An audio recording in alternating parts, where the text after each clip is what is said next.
हरे कृष्णा। राधे राधे दोस्तों। मकर संक्रांति वाले दिन माघ मास महात्म अध्याय 9 और 10 अवश्य ही सुनना चाहिए। इस वीडियो में हम आपके लिए माघ मास महात्म अध्याय 9वां और 10वां लेकर आए हैं।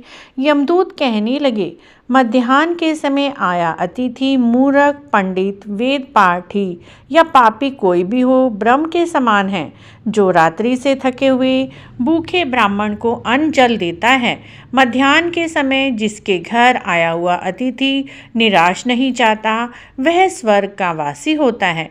अतिथि बराबर कोई धन संपत्ति तथा हित नहीं है। बहुत से राजा और मुनि अतिथि सत्कार से ब्रह्मलोक को प्राप्त हुए हैं। जो एक समय आलस से भी अतिथि को भोजन करा दे, वह यम द्वार नहीं देखता। केशव ध्वजा से व्यवस्थ देव ने कहा है, जो कोई इस कर्म भूमि मृत्युलोक से स्वर्ग लोक जाने की इच्छा रखता है, वह अन्न का दान करे। दूत कहता है, अन्न के बराबर दूसरा और कोई दान नहीं है। जो गर्मियों में जल, सर्दियों में ईंधन और सदैव अन्न का दान करते हैं, वह कभी यम के दुख नहीं उठाते। जो अपने किए हुए पापों का प्रायश्चित करता है, वह नरक को नहीं देखता। प्रायश्चित न करने वाला मनुष्य नरक में जाता है। जो काया वाचा और मन से किए हुए पापों का प्रायश्चित करता है, वह सदैव देव और गंधर्वों से शोभित स्वर्गलोक को प्राप्त होता है।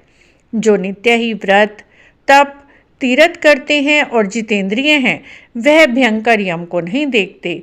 नित्य धर्म करने वाला दूसरों का अन्न भोजन और दान त्याग दे। नित्य स्नान करने से बड़े बड़े पाप नाश होकर यम को नहीं देखता। बिना स्नान पवित्रता कैसे हो सकती है? जो मनुष्य पर्व के समय चलते जल में स्नान करते हैं, वह बुरी योनि नहीं पाते, ना ही नरक में जाते हैं। माघ मास में प्रातः स्नान करने वाले मनुष्यों को नियम पूर्वक तिल पात्र और तिल कमल का दान करना चाहिए। यमदूत कहते हैं कि पृथ्वी सोना गो आदि परम दान करने वाला स्वर्ग से नहीं लौटता। बुद्धिमान पुण्यतिथियों व्यापति संक्रांति आदि को थोड़ा सा दान करके भी बुरी गति को नहीं प्राप्त होता। सत्यवादी मौन रहने वाला मीठा बोलने वाला क्षमाशील नीतिवान किसी की निंदा ना करने वाला सब प्राणियों पर दया करने वाला प्राय धन को तृण के समान समझने वाला मनुष्य कभी नरक को नहीं भोगता।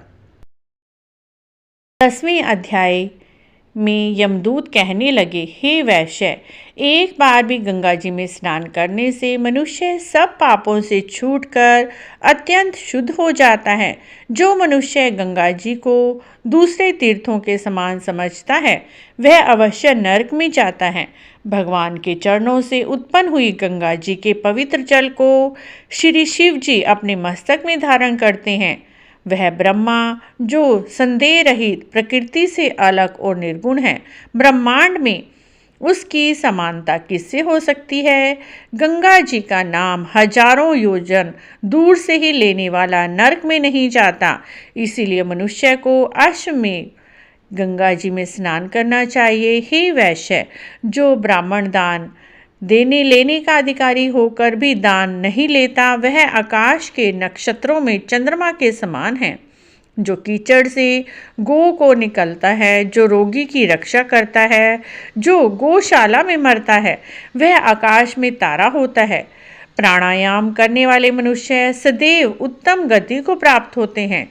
प्रातः समय स्नान के बाद जो 16 प्राणायाम करते हैं, वे घोर पापों से बच जाते हैं। जो प्राय स्त्री को माता समान मानते हैं, वह यम की यातना को नहीं भोगते। जो मन से भी कभी पर स्त्री का चिंतन नहीं करता, वह दोनों लोकों को अपने अधीन करता है। जो पराय धन को मिट्टी के समान समझता है, वह स्वर्ग में जाता है। जिसने क्रोध को जीत लिया, मानो उसने स्वर्ग को भी जीत लिया।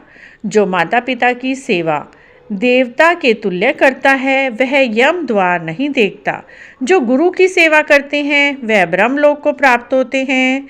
शील की रक्षा करने वाली स्त्री धन्य है। शील भंग करने वाली स्त्री यमलोक जाती है।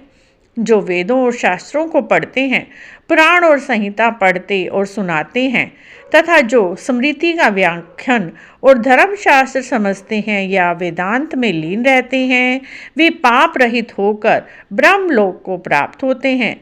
जो अज्ञानियों को वेद शास्त्र का ज्ञान देते हैं, वे देवताओं से भी पूजित होते हैं। यमदूत ने कहा, हे वैश्य श्रेष्ठ, यमराज ने हमको वही आज्ञा दे रखी है कि तुम किसी वैष्णव को मेरे पास मत लाओ। हे वैश्य, पापी लोगों को इस संसार रूपी नरक को पार करने के लिए भगवान की भक्ति के सिवा दूसरा और कोई अन्य उपाय नहीं। भगवान की भक्ति न करने वाले मनुष्य को चंडाल के समान समझना चाहिए। भगवान के भक्त अपने माता पिता दोनों के कुलों को ताड़ देते हैं, उनको नरक में नहीं रहने देते। जो मनुष्य वैष्णव का भोजन करते हैं, वे भी भगवान की कृपा से श्रेष्ठ गति को प्राप्त होते हैं।